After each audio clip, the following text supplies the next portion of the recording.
Hey everyone, thank you so much for joining the Behind Company Lines podcast. Today we have Dries, founder and CEO of PILYTIX, a provider of AI technology for revenue professionals, primarily in sports, entertainment, and university fundraising. Jim, I'm so excited to have you on the show today, not only because you haven't really had founders who you work within the spaces you do, sports, entertainment, and university, and offer really interesting technology solution for something that they've been doing time and time again. I'm sure there's probably some standardization done within the industry, but you don't really think about these industries as particularly technologically innovative. So I'm really exciting on what not only you're doing for these industries and what you're enabling them to do, but what does it mean for the entire industries overall and the technologies that they're incorporating. But before we get into all that, what were you doing before you started the company? If you look at, I think most founder journeys, I've probably taken the road less traveled and a Yeah. lot of respect. So right out of undergrad, I got into investment banking because I had any passion or enthusiasm for investment banking, but they paid pretty well Yeah, and graduated college with some debt. So got to go make some money and kind of sure. just fell into that. And I did that for like 4.5 years, and I honestly hated every waking minute of it. But it was a pretty good education, right? Yeah. You learn a lot. I learned more like in my first week doing that than I did in undergrad and any other sort of work experience Yeah. before that. And then by the time I sort of figured it out, was totally ready for something else, didn't know what I wanted to do. And I went to a company at the time, it was called Corporate Executive Board. Hmm. They've since been acquired by Gartner, but got sort of involved with the world of sales and marketing. I was Yeah. totally unqualified to be hired for that, but I was just really fascinated by the company and it was just fun doing Yeah. something that was new every day, learning, being in a sort of a collaborative environment.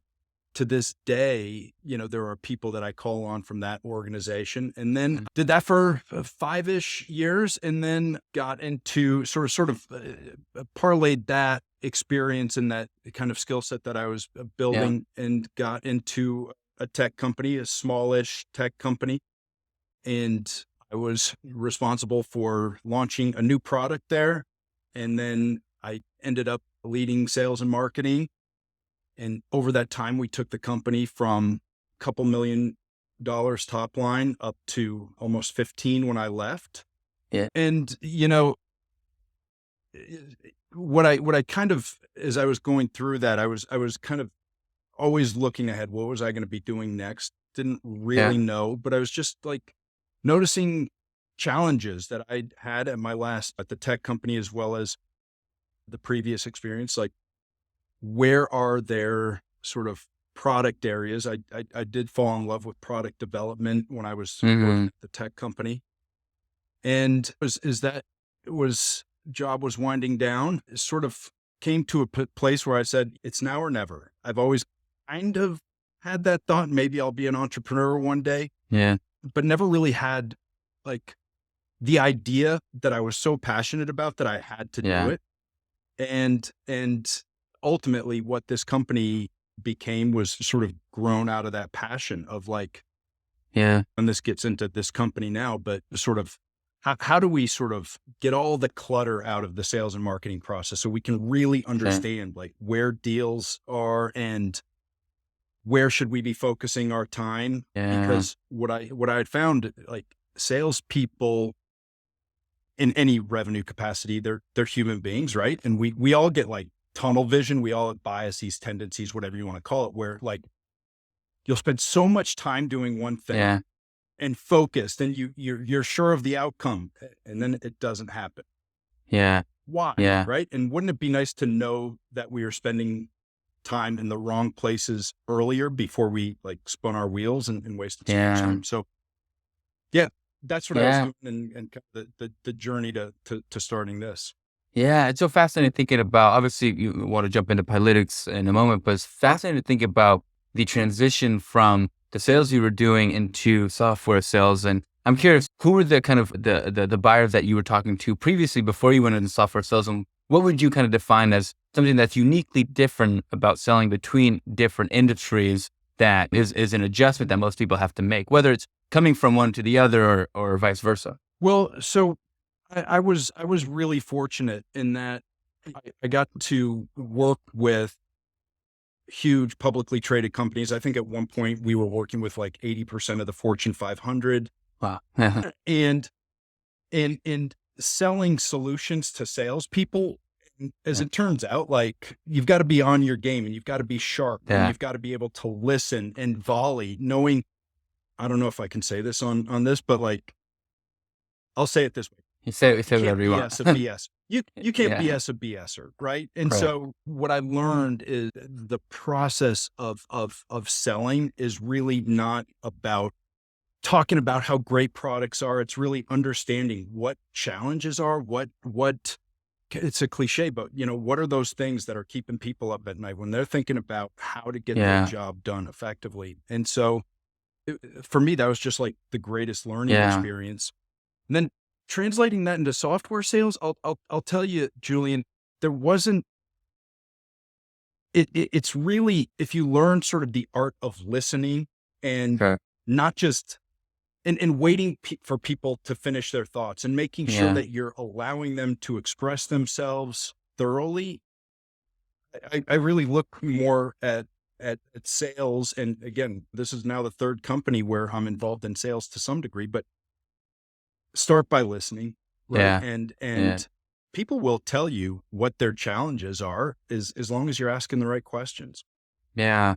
And what do you think it's in terms of what's important if I'm thinking about as a founder, maybe I'm leading my sales motion initially before I even hire sales individuals in the sales team. What what do I need to incorporate into my process to really identify how to build that structure, how to understand my process? Is it asking the right questions? Is it under getting customer feedback? Is it finding new ways to just identify more information? Or is it learning more about your industry? What in particular have you found that founders should kind of preliminarily pay more attention to as they're gaining and building their sales motion before they start investing in a team? Yeah. And that's our first handful of clients were sold entirely by me, and we probably talked to 100 businesses before we even Yeah. sniffed our first sale. Yeah. I think in the earliest days, you've got to be crystal clear on the vision, right? Yeah. Because I don't care what company it is, the product will be better a year and 2 years, 3 years, 4 years. And we went out to the market with a pretty good product, Yeah.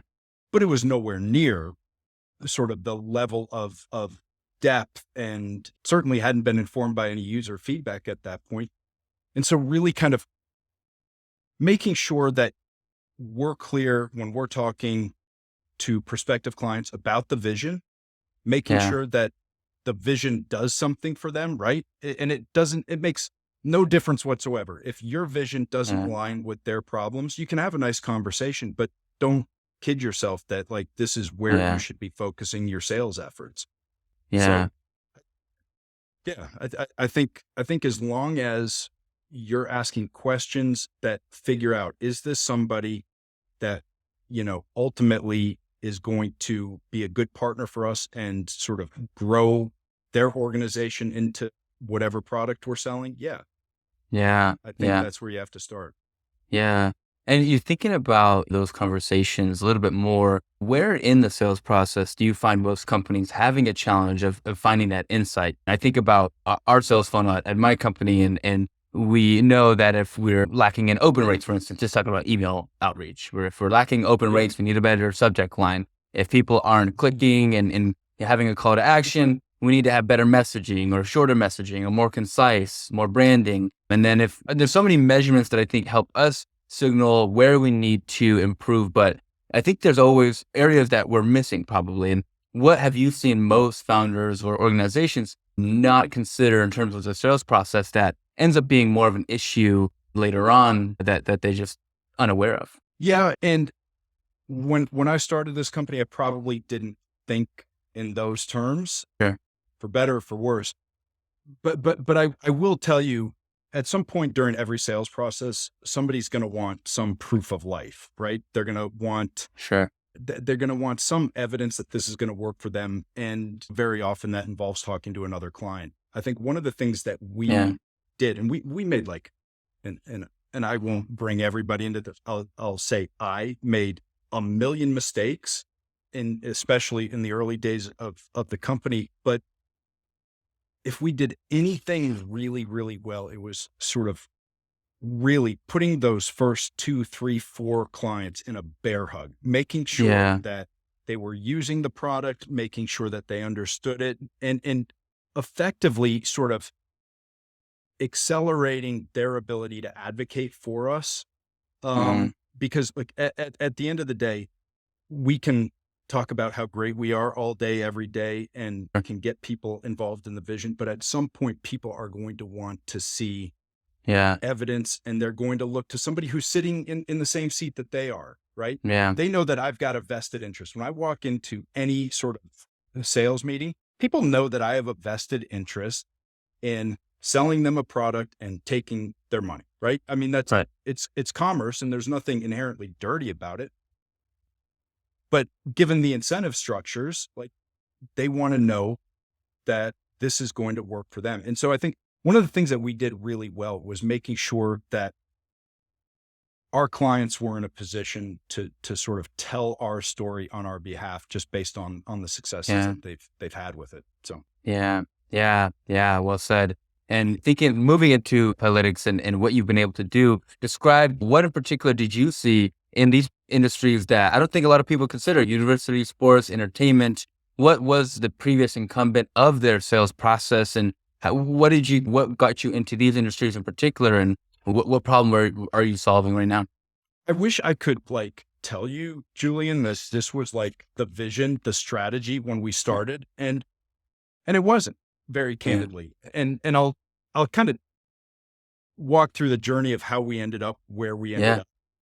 But when I started, and I mentioned before, like, made a million mistakes, and one Yeah. of like the common and I didn't know this at the time, but turns out it's a pretty common entrepreneurial mistake, where you look at sort of your product, you think about the vision, you say, Yeah. like, what we built and what we're building has applicability like universally to any, and at the time we were looking like any B2B sales organization needs our product. And therefore we went out to like the entire universe, right? Yeah. And unfortunately, we actually had some success with that. We kind of, for the first couple of years, were spread in a whole bunch of different sort of industries, company sizes. There was like no consistency. And then, without sort of the full journey of how it happened, we kind of accidentally fell into the world of professional sports. To your point, I didn't know they had sales organizations. Like, and Yeah. forgive the site that's going by, No. but I didn't know pro sports teams had like legitimate sales organizations and sales Yeah. operations. Didn't know that. Like, I've gone to plenty of sporting events and bought Yeah. my tickets at the box office, or on one of the secondary markets like StubHub, these types of places. And when we got into sports, the Sacramento Kings were our first pro sports client. And we had a sales rep on the West Coast who's like, "Hey, I'm going up. I got a meeting with the Sacramento Kings." I was absolutely convinced that he was just using like company resources to go watch a basketball game. And I really challenged him, and he's like, no, he's like, they've got 40 people. They're selling products ranging from a couple $1,000s all the way up into the seven figures. Wow. Um, Yeah. they've got various sales cycles. They're using Salesforce.com. They've got a bunch of other tools. Wow. Like, this looks like a good fit. And I'm like, okay, you go do that visit, but I think you're wasting your time. Sure. And a couple of weeks later, we get a contract.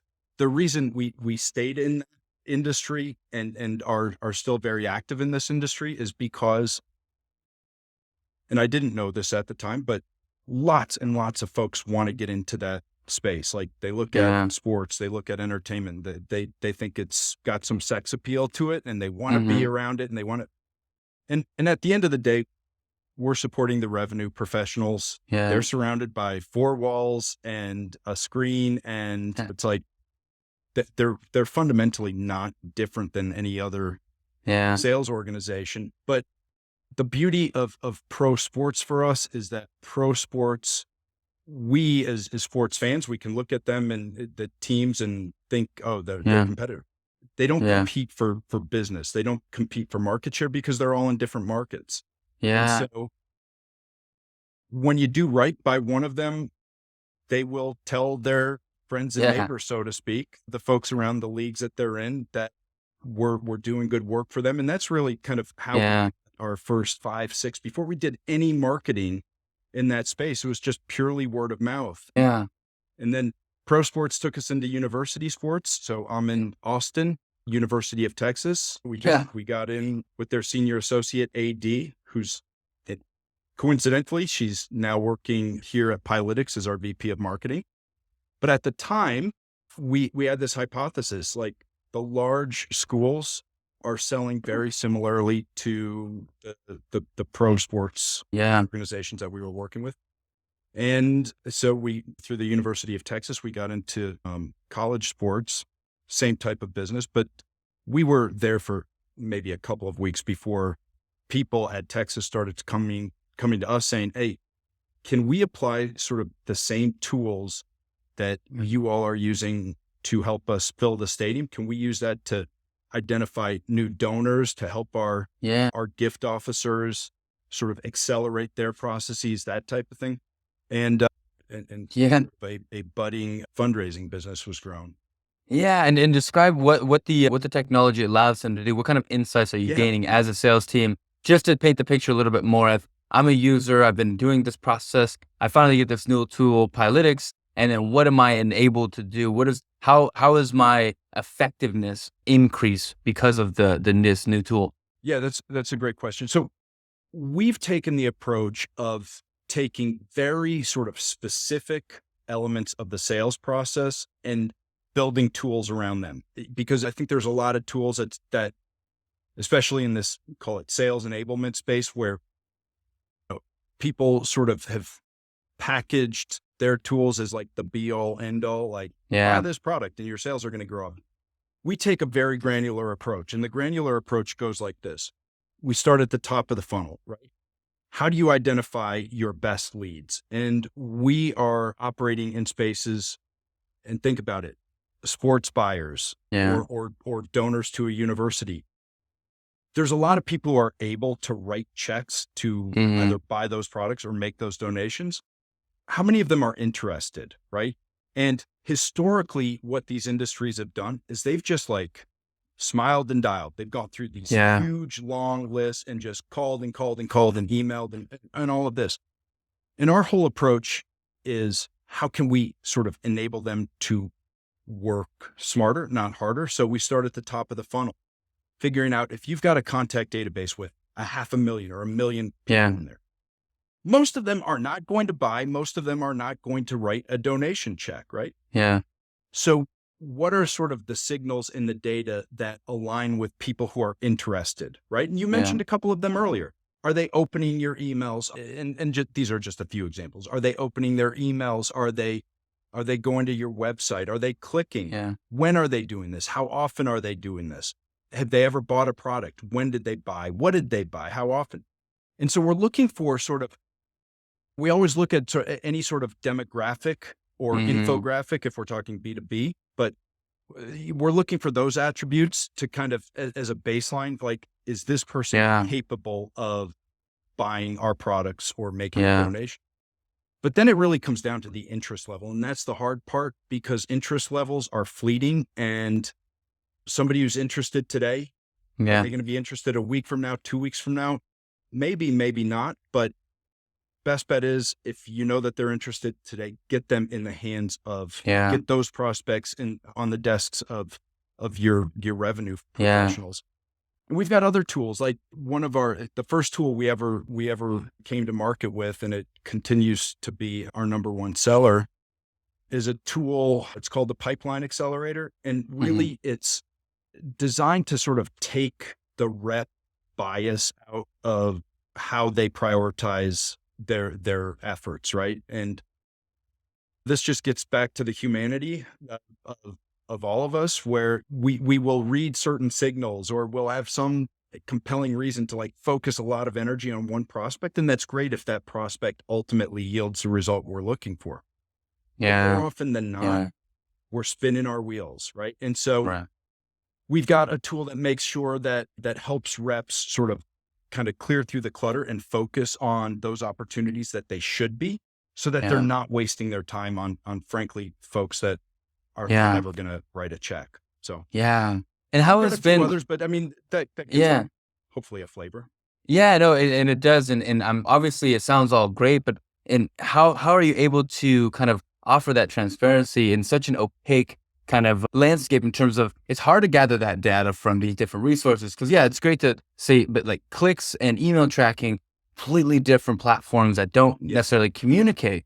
How's been the challenge of building to integrate those resources, and what are some things you've learned along that process of building technology, being that, say you're not an engineering background, even though you scale businesses, the technology piece is a new frontier for you. If obviously you've worked with them before, but how are you able, what are some things that you learned along the way that you were surprised about? Yeah.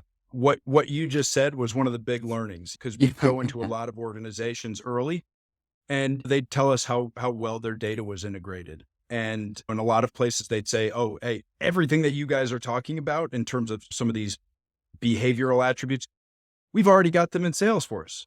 Mm, That some of them maybe. More often than not, though, what we found is that we had to go directly to the original sources. And what that did is it frankly compelled us to build an entire integration platform.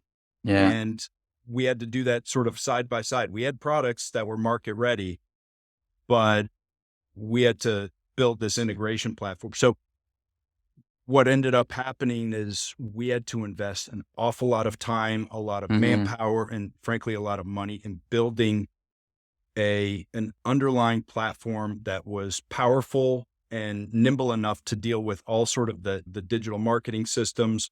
yeah, We work in pro sports. We work with several different ticketing providers, different yeah, CRMs, and so that was probably the biggest thing that we found, is that if we were going to be able to provide reliable, accurate, precise output that you could go back and actually measure, like what did the Pilytics tools say and what actually yeah, happened? Like we want to be able to tell a really good story that this is actionable and will help you drive revenue. yeah, In order for us to do that, we had to start with a good, clean, usable data set. yeah, And part of that was just building a structure that was nimble enough to deal with kind of all of the nuances with all of the clients that we work with. yeah, yeah. Thinking about whether it's external or internal, what are some of the biggest risks that you think the company faces today?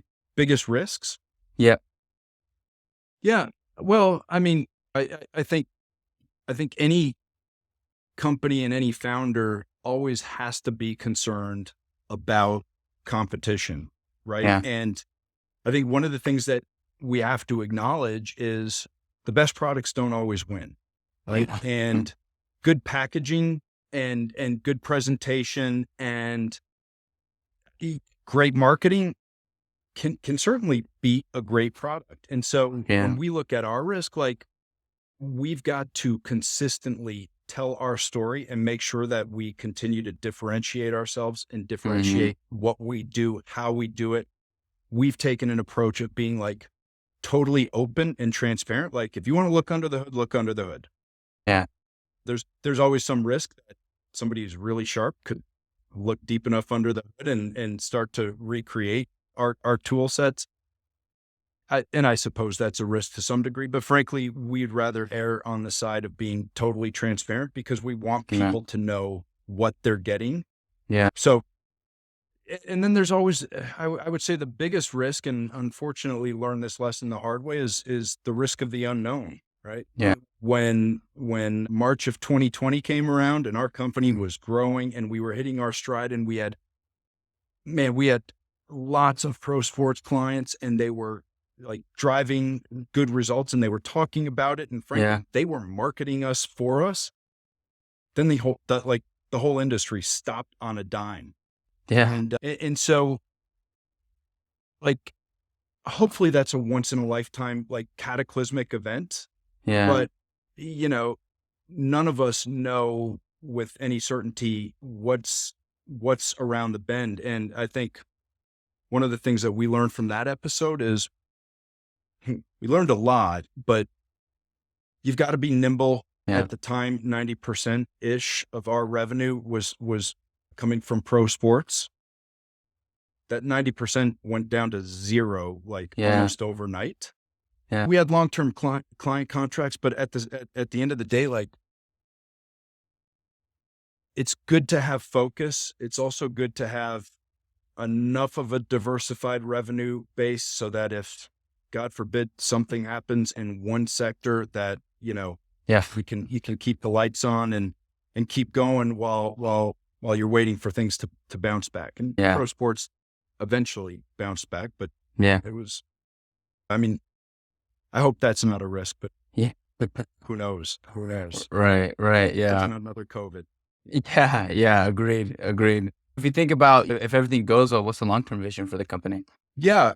And that's a question that comes up all the time. And a lot of people will say, like, what's your exit strategy and how long are you going to do this? That's never kind of been part of the vision. The vision has always been growth.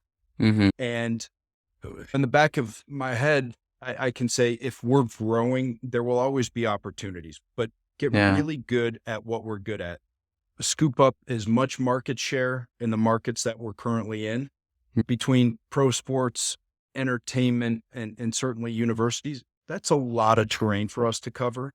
Yeah. Keep growing, keep listening to the audience that we're serving, and make sure that our products are meeting the needs that they're dealing with. Yeah. Long term, that's what we're doing. And I'll tell you, if time will tell if I'm right on this, but I just have to believe that if we're growing and we're growing at a good clip and our employees are happy and contributing, like, good opportunities will come along. Yeah. Does it mean we'll be swallowed up by some bigger player? Does it mean we'll keep going and this'll be the last company I ever work for? I don't know. Right now, the focus is growth. Yeah. I love that. I love this next section. I call my founder FAQ. So I'm going to hit you with some rapid fire questions and we'll see where we get. First question I always like to open it up with is what's particularly hard about your job day to day? What's particularly hard about my job day to day? The fire drills, the unknown, I'll quote the great philosopher, Mike Tyson. Everybody's got a plan until they get punched in the mouth. Right. Yeah. And so every single day I start a little before 8:00. I have my schedule in front of me. I've got my to-do list like everybody else does. And then something explodes. Yeah. Hopefully it's a good explosion. Hopefully it's somebody who wants to talk to the CEO before they sign a really big contract, but it's always something. And so I would say for somebody who loves consistency and loves pattern, just getting into a pattern, that's pretty hard. Yeah. Thinking about also in a lot of founders find that network is a big kind of value add in terms of going through those challenges, going through day to day, finding new strategies to alleviate whether it's issues. How have you been able to really find that community of, at least as a founder, being that now there's not a localized, obviously Austin, we talked about before the show, is definitely an increasing localized pool of just tech talent, entrepreneurs, leaders, innovators. But, in terms of the spread, it's fairly wide. How are you as a founder able to continue to broaden your network while running your company, being that it's a little challenging now, but it's crucial to have the right people around you? It's really important. And I'll tell you what, if I had more hours in the day, and maybe that's an excuse, but to say that I really wish I could spend more time just picking the brains of people who have been there and done that. I'll tell you, I try to make myself available when people are starting, people I know are starting new ventures and kind of going through discussions like this, like the what have you learned? Yeah. I'll tell you, there's a few people in my very close network. I've got one friend of mine. He's become truly one of the closest friends I have, who has been a CEO. He's a little bit older than I am. He's been doing it for a long time and he's been phenomenally successful. It's like every time we talk business, I think I'm at CEO school, right? Because, and it took me a while to figure this out. there are really no fundamental challenges that I have to figure out that somebody else hasn't already figured out 100 Yeah. times before me. And so Yeah.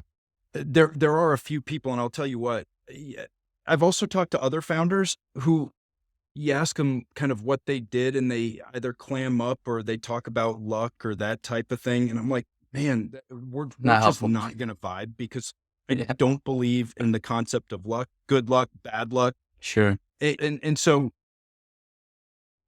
I'll tell you that the people I really look to for advice are the people who have been in the seat, the people who have struggled, the Yeah. people who have gotten punched in the mouth and found a way to just get back up and keep going. Yeah. And I'll tell you, the flip side is, where don't I go for my network? In the early days of this company, I took every single VC call. They would call, Yeah. right? And some of them had really good ideas and most of them had good intentions. So Yeah. I'm not making a judgment call, right? Sure. But when you kind of get to the questions of what would you do, it's so much more powerful hearing it from somebody who is sort of out there on the ledge without a safety net and hearing from them and what they did. Yeah. Yeah. And it kind of in that same vein, what's something that you're better at now as a founder that you wish you were better at earlier on? Hiring people. Yeah. How's that And improved? I'll, Just right well, questions, right talent pool. Yeah. Curious. sure, all of the above, but I guess the real sort of broad answer to what am I better at? Ideally, the things where we've made some of the biggest mistakes. Mm. And so when I started this and I did, I was really fortunate to be able to have a couple of great folks who came in early and were loyal and helpful. You start to figure out, hey, we need a developer for this role. We need a data scientist for that role. And uh, I think fairly, we looked at resumes and if we had nice conversations and we liked them, we hired them. Yeah. And that worked sometimes. And other times it was like such an abysmal failure where we just hired the wrong people to the point, like, not only were they a bad fit, but Yeah. they were also kind of bringing down the temperature in the room, kind of killing the vibe a little bit. And that's like deadly. And it really, a couple of those earlier hires really did set us back.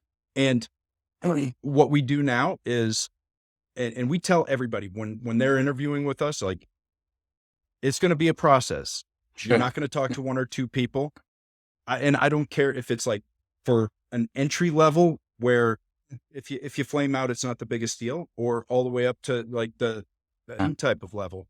You're going to talk to everybody, and not literally everybody, but 6, 7 people probably. We give everybody on the interview, in that interview committee, veto power. Like, if you don't like them, if you find something, ideally you'll debate and discuss. But if there's just something that is such a red flag, okay, fine. Yeah. We want to work with people that we just want to be around. Yeah. And so I think that's been the biggest thing. And if it's a technical role, we really test and push to find their technical chops.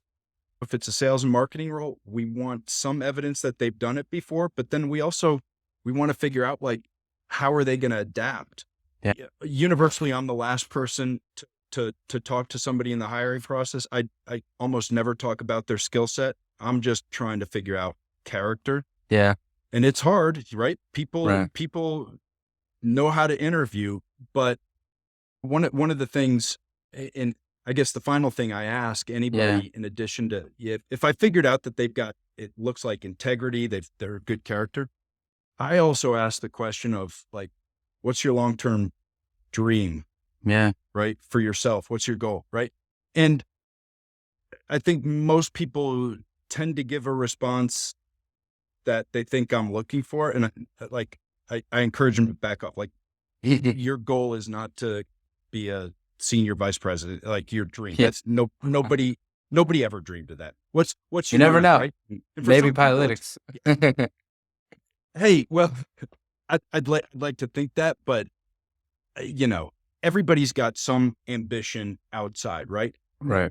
is there something in this role that will put them closer to that path that they ultimately want to achieve for themselves? And it's really interesting when you get people talking about that, you figure out, is not only are we the right fit for them, but if we are the right fit, what are some of the things that they really value and some of the Yeah. things that make them tick? So Yeah. I think I mean, I love the way you kind of think about how somebody fits in based on what their ambitions are, because ultimately that does arise in terms of the work they do day to day. If they feel like it's improving a skill that's an important attribute for an eventual future, they're even that much more motivated to have high productivity, but also feel empowered and feel fulfilled by the role. Where I think a lot of companies maybe think too much about that particular responsibility in short term. So it's exciting to see that that's kind of incorporating your philosophy. I think it's a mature kind of way to think about bringing people on, especially I'm sure at this point, it's crucial to continue to scale with the right individuals on the team and to continue to grow. And I always like to ask this next question because I love how founders extract knowledge out of anything that they ingest, whether early in your career or now. What books or people have influenced or impacted you the most? books, people. Well, it's interesting. I have such little time to read these days that the books that I read tend to be business books,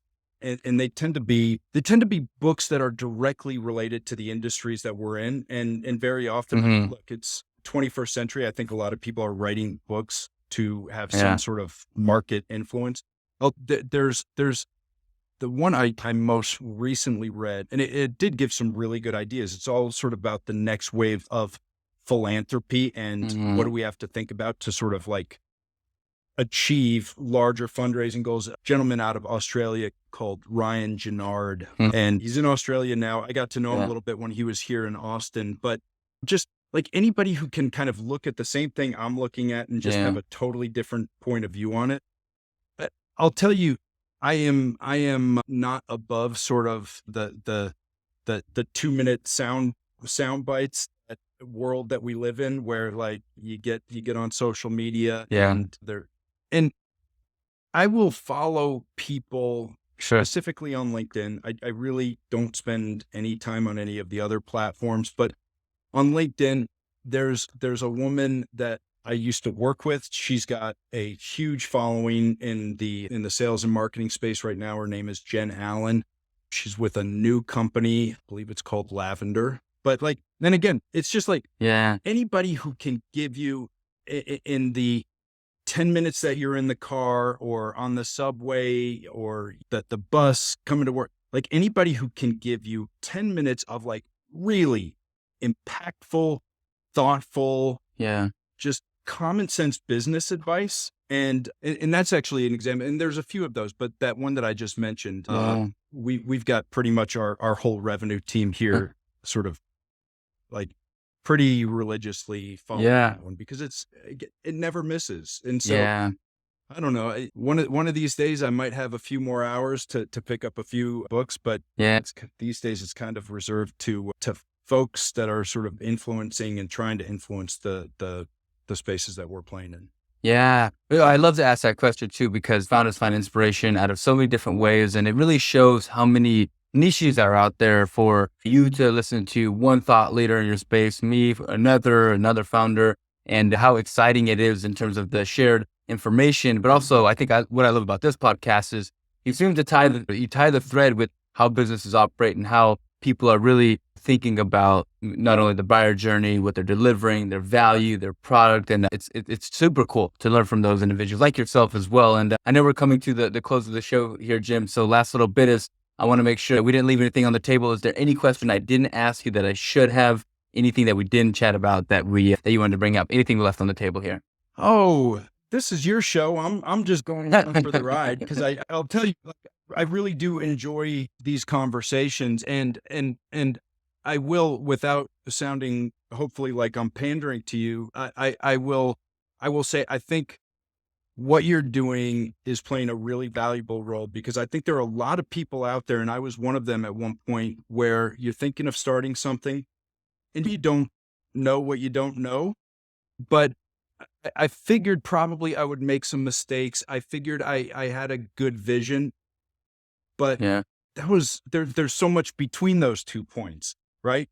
Yeah. And Yeah. I think this is good for founders to know. And I don't know if this is a question you have to ask, but the question that I very often get asked Mm-hmm. from people who are thinking of starting new enterprises is, the advice I give is, if you've got a backup plan, take it, roll it into a ball, and And third, flick it in the trash. Because I'll tell you, I probably, if I was smart and reasonable, I probably would have started this with a backup plan in mind, because that's mm-hmm. just a very sort of responsible thing to do.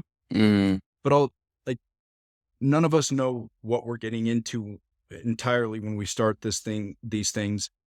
And some of the days are really, really tough. And if there's a really easy exit, I think a lot of people are going to take it. And yeah. so the advice I gave is probably not the responsible advice, but if you really want to make this work, I think Yeah. you have to at least approach any sort of startup venture as it has to succeed. Yeah. Most of them don't, right? Yeah. Most of them don't. And I think part of it is, when the going gets tough, I think a lot of people, if there's an off-ramp, they're going to take it.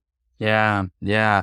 It's interesting. One thing that popped into my head in response to that was, it's almost like visiting somewhere versus living somewhere for a certain amount of time. It's like not having the alternative to have this comfortable, familiar kind of option, but it's really about giving that new opportunity a chance to actually grow, learn, and foster this kind of new learning. A lot of it's just shutting that door behind you and throwing away the key. And I love that philosophy, because I did that. I'm sure you did that as well. And obviously it's painful, but you can't do it any other way. At least I mean, I'm in agreement. Maybe other people have a different opinion, but I don't see any other way to do it.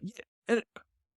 And I'm sure there are exceptions to the rule, but to simplify it, I really think you've got to either be all in or all out, because especially if you're doing anything that is new, innovative, hasn't been done before, it's going to be hard. It's going to be hard, like full stop, and you have to be ready for it. Yeah. Agreed. Well, Jim, I know we're at the close of the episode here. It's been such a pleasure chatting with you. Last little bit is, where can our audience be a fan of you? Where can we find you? Give us your plugs, your LinkedIn, your Twitters, your whatever we can find and support not only you as a founder, but also PILYTIX and what you're working on. That's awesome. I appreciate that. The website is PILYTIX.ai, and that's PILYTIX.ai. You can get me on LinkedIn at Jim Dries, and that's Dries. Pretty easy to find. There aren't too many of us out there, but yeah, those are the primary places that you can find me. Amazing. I encourage any entrepreneur to reach out. And if I can carve the time, I love having these conversations. I'm more than happy to share my time and anything I've learned along the way. Amazing, Jim. It's been such a pleasure learning from your experience, kind of how you've come to be where you are today, what you're working on at PILYTIX, and how you kind of tackle the sales process in a really productive and almost using technology to enable already the skills people have, but do it more intelligently, have more insights into what's working, what's not, and really drive outcomes on delivering what these teams are looking for in terms of revenue targets and more strategies that they want to accomplish. So it's been such a pleasure having you, Jim. Hope you enjoyed yourself, and thank you again for being on the show today. I did. I had a lot of fun. Thanks, Julian. Of course.